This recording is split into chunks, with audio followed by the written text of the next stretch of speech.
Welcome to another episode of From Startup to Wunderbrand with Nicholas Kuhner. My guest today is Roberto Martinez, founder and CEO of Braven Agency and SMRTS, and Google's digital coach for California. That's like the seventh largest economy in the world. Sick. He was named Los Angeles' Entrepreneur in Residence by the mayor in 2020, serves on the U.S. Hispanic Chamber of Commerce Board, and has delivered over 1,000 workshops for organizations like Google and Stanford and a whole bunch of small businesses. From government service to humanitarian work in Latin America, Roberto brings together global experience in digital marketing with a mission to empower businesses and uplift communities. So, Roberto, welcome. Nicholas, thank you for having me here. Honored. So we're going to be talking a little bit about a subject that is, I think, perhaps not on the radar of that many people. We hear about AI, we hear about all of these fantastic things, we hear about Meta, we hear about ChatGPT, Claude, Grok, all of these things, huge businesses, billions of dollars. But is that ever going to filter down to the little people who are actually the mom and pop stores or smaller businesses? And how are they able to not be at the back of the bus when we talk about AI? So we're going to talk a little bit about that today. But first, my first question for you is, Roberto Martinez, how easy is it to get your name on the top of Google searches? Well, I'm a very famous soccer coach for Europe. I train. I don't mind it. Let me tell you, my aspirations when I was a kid to become a global soccer star or football star faded very early. And so I do well for my local market. Let's just say that. While I won't ever compete in the international space, I'm happy enough to compete in the North American space, let's just say. Yeah, but you'll take it if people confuse you for the other Roberto Martinez. You'll be surprised. More folks confuse me for The Bachelor. There was a very famous Bachelor 4 or 5 years ago that was Roberto Martinez, and people would stop me in the streets and say, I was rooting for you. And I was like, that's not me. Well, you've got great hair and a great beard, so obviously they should be stopping you on the street. Now, your CV looks a little bit like mine. It's like a telephone book. And you've done quite a lot of interesting things. And you've gone between government, corporate. And I was joking with you earlier before we got on this call. It looks like this is somebody who is potentially going to be mayor potential, or at least somebody running the economic department of some large government. But I won't press you on this so that the newspapers don't go wild. But do you ever miss being in government? I miss advising for our elected officials in a very tough space right now, and they need to realize that we're in a dire environment and they're going to do what they need to do. I'm just here to advise on the community that I love and that I care about, small but mighty, the backbone of our economy, which is small business. And that's my laser focus. That's who I care about. That's what I care about. That's what I've devoted my life to. And any way I could go about doing that, that's what I'm going to devote my life to. So it seems like you've got a bit of a mission there, Roberto, because surely with your background working with USDA, with the State Department and with the Canadian government as well, you should be picked up by McKinsey or a whole bunch of different companies. Why have you chosen to start your own business? And this is called Braven Agency. Yeah. We'll talk a little bit about Yeah. that. Why do your own thing where you could get a nice fat salary as a consultant? Money's not fulfilling. It's your purpose, the reason, your why, if you will. And I learned really early in my career that it is through the service of others that I serve myself. And that's always been key. And I thought that government would be the vehicle by which I serve others. And I realized very early that I don't have the impact. I was down in Argentina for the State Department. I met with the financial minister. And he pulled me to the side and said, first of all, you're Mexican American, which is what it is, and you're serving the U.S. government. Maybe you should go back, become an entrepreneur, make money. And if you want to give it away, but help your people with the capability of marketing, with your skill set. And I took that to heart. And I came back, I worked with the Canadians for a few years, and then I got my MBA. And I followed that route, realized it wasn't really fulfilling, had a coming to Jesus moment where my best friend passed away, unfortunately, due to cancer. My mother was diagnosed with breast cancer, and that really shrinks your world and helps you have laser focus on what really you want your life to be about.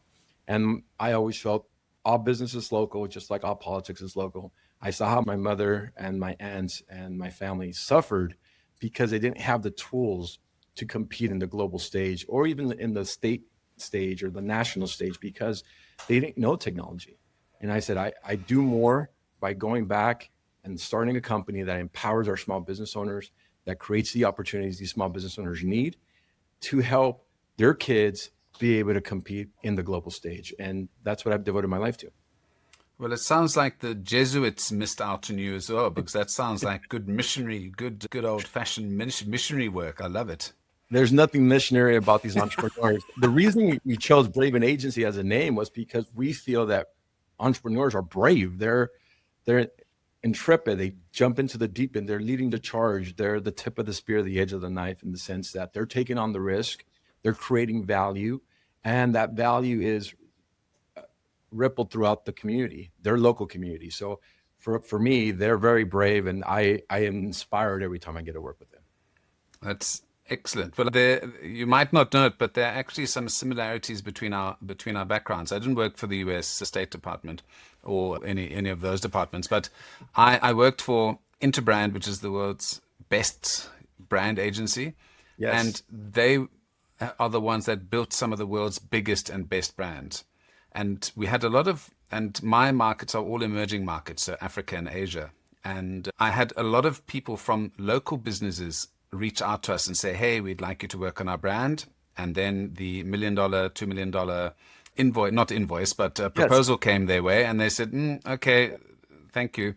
And coming from Africa myself, I wanted to help grow local brands and local businesses to compete against the international businesses like Unilever, Procter & Gamble, and the big US and European agencies, which is why I started Wunderbrand, which was to help. And our motto is to build emerging market brands. And that's what we've done for the last 12 years. So we've worked on some marvelous local businesses who couldn't afford international brand agencies, but with my skills in that, having worked with these different agencies and businesses, I was able to bring some of that knowledge back to Africa, back to Asia, and help grow some wonderful brands. So I'm totally aligned with your thinking. And this takes us very neatly into AI for small and medium businesses, and especially in the typically marginalized communities. But before we get into the AI side, I want to talk to you about something that sort of goes before AI. The technology is great. AI, hooray, we've got the whole world at our fingertips. But I want to talk to you a little bit about vision and the importance of vision in small business, because you've worked with hundreds, maybe thousands of entrepreneurs and businesses. How often have you seen in your working life a business that has got a truly great vision, a small business that has got a truly great vision that has actually succeeded? Yeah. And the importance of having a strong vision versus let's just make money and use all this technology. Well, let me start by commending you for your work in the developing. I won't even use that term in our other countries. I think, thank you for that service. Thank you for that work. Your mission is aligned with my mission. I think we could do some beautiful things post podcast, and I'm happy to chat with you about how we can potentially partner. That said, I think this is a good differentiator when it comes to businesses. And there's what we call lifestyle businesses. And these folks are just trying to survive, especially if they're migrants and they're coming to a new country. They're just trying to make a living, and they're not really focused on becoming the next unicorn. And that's a differentiation. That's a distinction. I have a degree. I have an education. I come to this new country. They don't validate my education. I have to start my own company. I just want to survive. I want to put food on the table for my children. And so that business owner is different. They are focused on taking care of their family, taking care of themselves, versus a business owner who might have started in uni, was aspirational ideas, was a tinker, and saw a problem that he wants to fix. And maybe he's saying, you know what, I'm going to take that problem. I'm going to bring a cohort of the willing to help me scale this business. And those are two different types of business owners. I see much more success with the uni or the dropout that says, hey, I have this vision. I know this is going to change the world. I have a feeling that this is a market need, and I just need the support, the network to get me to scale. And I don't care who or what or when, I will figure it out. And that's the differentiation that I see. And they both have visions, but their visions or their end goal is different. One is taking care of a family, taking care of my immediate need. The other is I have my immediate needs met. I want to go after the moon and the stars. And I just want whoever wants to come along in this rocket ride with me, join me. I will not fail. And if I fail, I'll learn from that failure. I'll quote unquote pivot. And I see a lot of that. So it just depends on the type of entrepreneur that we're reaching out. And that's not to say that the mom and pop shop lifestyle company can't reach 5, 10, $15 million or euros or lira, whatever you have, whatever currency you have. Their launch pad is a little bit more limited due to the runway that they have. But I've seen great companies on both sides. I just think the runway or the probability of success for someone that has a little bit longer of a runway, has that mission and that conviction.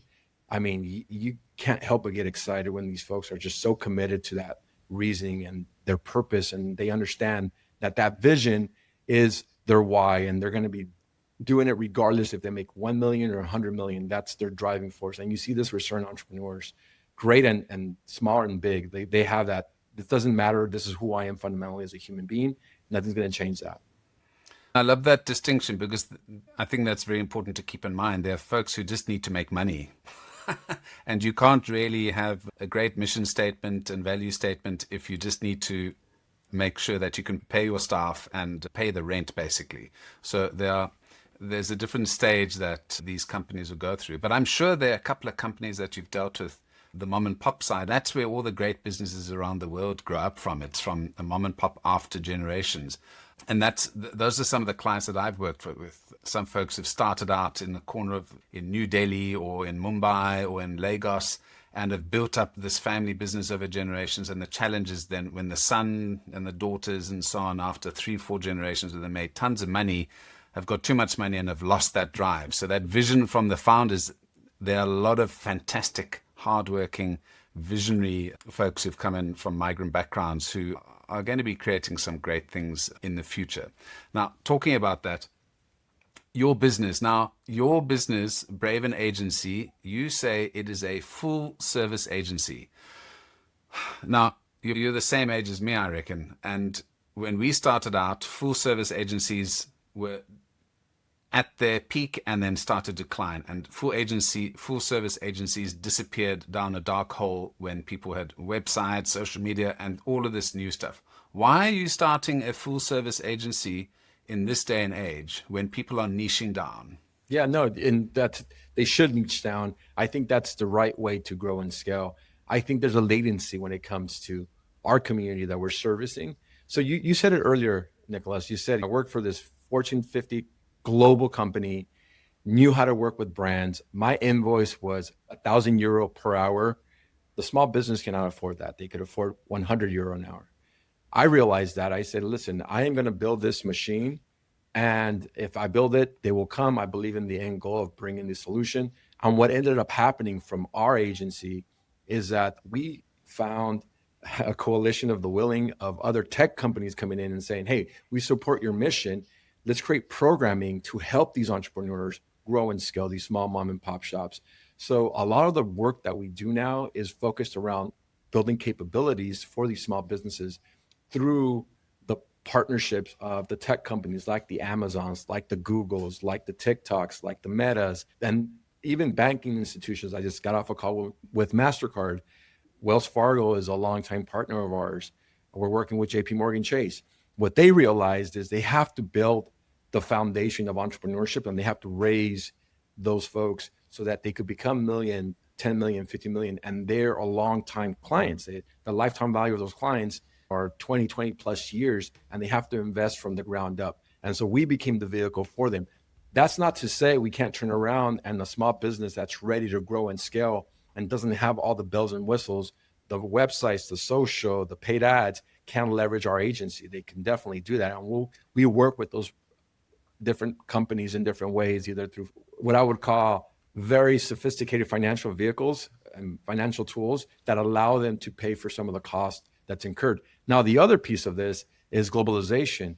And we could get into that and what that means. But within our space, everything was pushed out, right? The labor pool was pushed out because of globalization. So now the cost for creating something that used to cost 15,000, 20,000 has dropped to a couple thousand. And that allows us to bring these technologies and these solutions to a larger pool of small business owners that don't have to pay the premium pricing that the Coca-Colas can pay, that the other larger brands can pay. And so that's where we found our niche. And soon we were able to learn from that insight and use the insight of the small business to pivot our company into the second company that we launched, which is called Smarts. That outsourcing to other countries, non-aligned countries, etc., has made a tremendous difference and has allowed smaller companies to get much bigger returns that they could before. And I'm glad you mentioned Wells Fargo and MasterCard.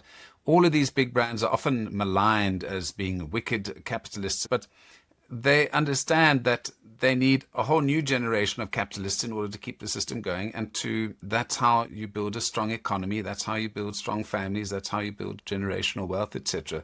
So I'm glad you brought that up, because they're not all bad guys. They're not all trying to squeeze every penny out of people. They know they can't kill the golden goose.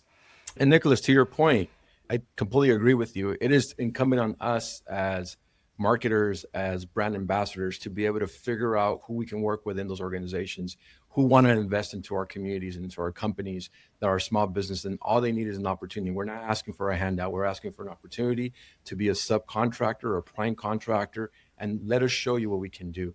And I think that's the beauty of creating these relationships. I completely understand. I'm not delusional. We're in the late state capitalist system and the almighty dollar rules, private equity, and we could talk about that, but there's no point in discussing the elements of our society without providing some solutions to our society. And I think working within the confines of the system is one way of doing it. Working outside the system is another way of doing it. I'm saying it's not one or the other. We can use both, and we can help our community while we're going through this transition. Absolutely. Let's touch on AI quickly, because we touched on that right at the beginning. You mentioned to me that there's this digital divide between large companies who've got tons of money. They can hire data scientists. They can buy the most expensive AI stuff, and they can got the luxury of time to learn how these things work. How are you working?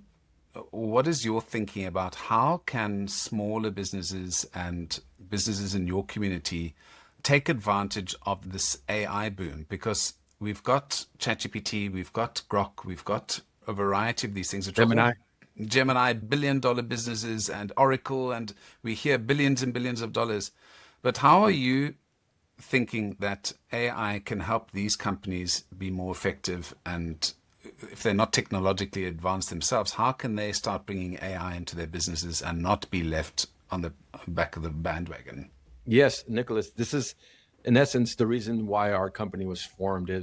We saw the digital divide occur during the internet, 1996. The internet comes along, and we saw the have and the have-nots. If you don't adapt, you potentially die. And then we saw globalization put downward pressure in our communities through the workforce, finding international employees. But now with AI, what you're seeing is a revolution in the type of content we create, lowering the cost for creating that content, lowering the cost for improving operations, lowering the cost for acquiring prospective customers. And that's open to all. Leverage that with the talent pool of a global talent pool that you can now pay a software developer, an engineer, that it used to be easily, some markets still pay this $180,000, $250,000 a salary. You could get that down to $50 an hour.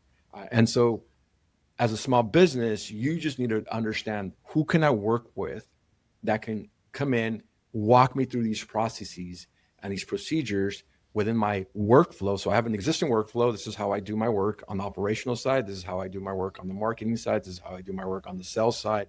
You have to have that piece first, right? So it's just a tool like any other tool.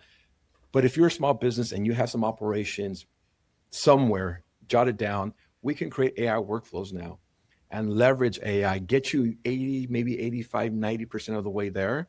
And then the human in the loop jumps in, and that human adds that added value. And so that's what we're seeing within my space with small business. We can create AI workflows for 80 to 90% of the businesses who do have those workflows already documented, already created, they have manuals already. Okay, let's take those manuals, let's improve and optimize those manuals, let's lower the operational costs. I'll give you a concrete example. We create brands. You and I create brands. If we work with startup companies, we have to create a logo. That logo, the talent there, their creativity is not free. Creativity costs a lot of money, a lot of time, a lot of education goes into that. With AI logo creation tools, what I can do as an agency is provide 3 to 5 different sample logos to get a sense of what the brand ID should be for that small business. He'll come back or she'll come back and say, yes, no, I don't like this color. I like this font. And then take that, narrow it down to 2, and then turn it over to our talent, to our highly talented, 15 years in the market, understands how to create amazing brands. And they'll take that insight and shrink the delivery of that logo. That used to take us anywhere from 15 to 20 hours, maybe 25 hours. Now we're getting down to 5 to 10 hours. That cost, we can lower that cost and pass on some of the savings to our business owner. Those type of operational workflows can be provided to a ton of small businesses. We know that. We understand that. We just got to get those tools in front of them and have them not feel scared, because they're not in competition with AI. They're in competition with other businesses who are using AI. Yeah, and I think that's the big point. It's not like it's going to go away. You're in competition with other businesses who are using the same thing. And that's what I say to my students as well.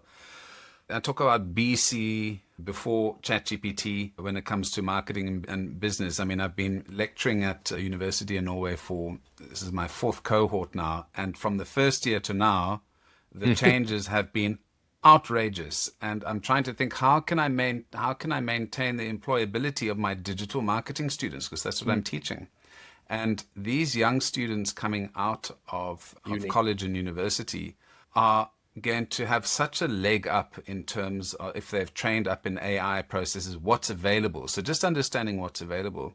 To those who've been in the industry for 20 years, there's a flip side to that, which we can get to in another chat. But the potential of these young students, if they don't get onto AI right now and know how to prompt, know what's available for them, they're going to be, who's going to want them? So the same thing with these smaller businesses. If you don't know what's out there, your competition, you're going to suffer and struggle. So I think it's very important work that you do. And let's just talk about, imagine I'm a small business and I know this AI thing's out there, but I'm not technologically advanced. I'm not up to date with everything because I'm trying to pay salaries. I'm trying to pay bills. What kind of questions can they come to you and ask and say, hey, this is my business.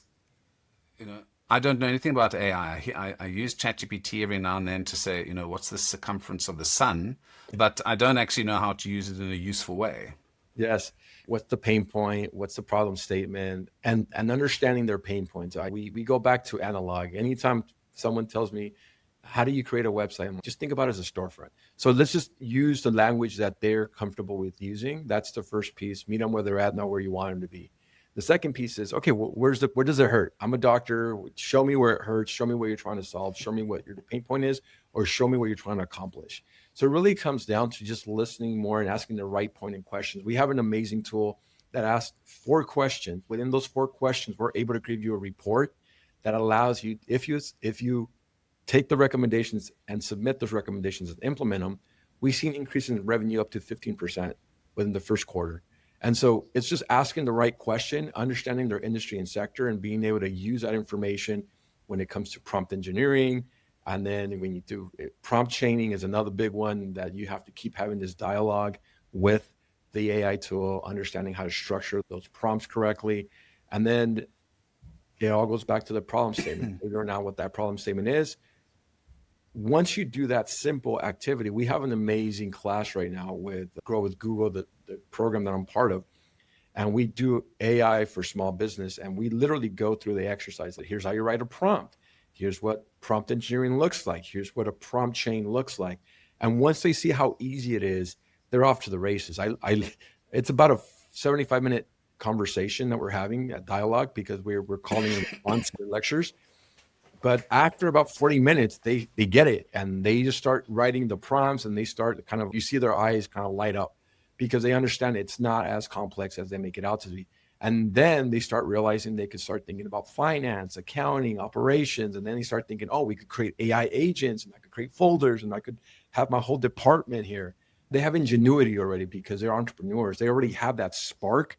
All you need to do is light another tool within their tool shed and bring it to bear. And it's like, oh, this is how you go about doing it. Now, that's to get started. If you really want to create scale, then you have to have some type of consultation there where you're working with them for a set amount of times. We usually think anywhere from 15 to 20 hours is the sweet spot, where you're building functionality for them. You're leveraging some of the AI tools. You're creating new tools for them to learn how to use. And that's what we're seeing big companies leverage. Like, hey, we have to create departments here. We have to create some functionality here. And then we could lay off our workforce. And you're seeing that in droves. I mean, Oracle a couple months ago, Meta a couple months ago. And so they're realizing as long as we improve those AI workflows and they're set, we don't need the headcount that we currently have. And that's something that we're seeing, unfortunately, on the corporate side. But the small business side, it's the opposite. Once they see that they could do this, what they're seeing is increase in revenue, and they end up hiring more talent, which was a shock for me to see. Like, why are you hiring more talent? It's like, oh, because we're getting more work now. And so it's the reverse. It was quite a shock to me, but it's exciting. It's exciting to realize they're realizing that, hey, the more I could do, the more I could sell, the more I could lower the cost, the more I could acquire more customers and grow my company and hire more talent, which was a delightful insight that I had no idea we were going to hit up against. Well, that is a PhD thesis right there, sitting in front of you. So if you're just wondering what your thesis was going to be on, that's what you need to go and do. And again, some people are terrified. I think if I was working in a corporate job, I'd be like, yes. But like you said, as entrepreneurs and people who are forced to make a living, you're going to make AI work for you. We could talk all night about all of these exciting things, but I'd like to send people to your website and to your LinkedIn so that they can find out more about you, find out about these great talks. And I have to give a shout out to Gemini. I've always been mean to them because it was very awful when I first started using it, but now I'm using it quite a lot, and especially Nano Banana. I love that thing. It's my favorite thing. So thank you, Google, for getting your act together. Yeah, so where can I send folks to learn more about you, Roberto? Feel free to reach out at Robert at Braven Agency. Feel free to go to our website, smart.co, bravenagency.com. Follow me on LinkedIn. I'm always doing amazing events. I'm always active. I wouldn't say I'm a digital nomad, but I do travel quite a bit. I'm probably on the road maybe 4 months out of the year, 5 months out of the year. So if you ever want to do a workshop, meet and greet, meeting of the minds, I'm open to any and all. And if I can't help you, I'll find someone that can. Amazing. Well, I hope to see you in Oslo real soon. I really do appreciate your comments. So why not go and watch this live on YouTube, or go to my website, kuhne.no. That's kuhne.no for more information.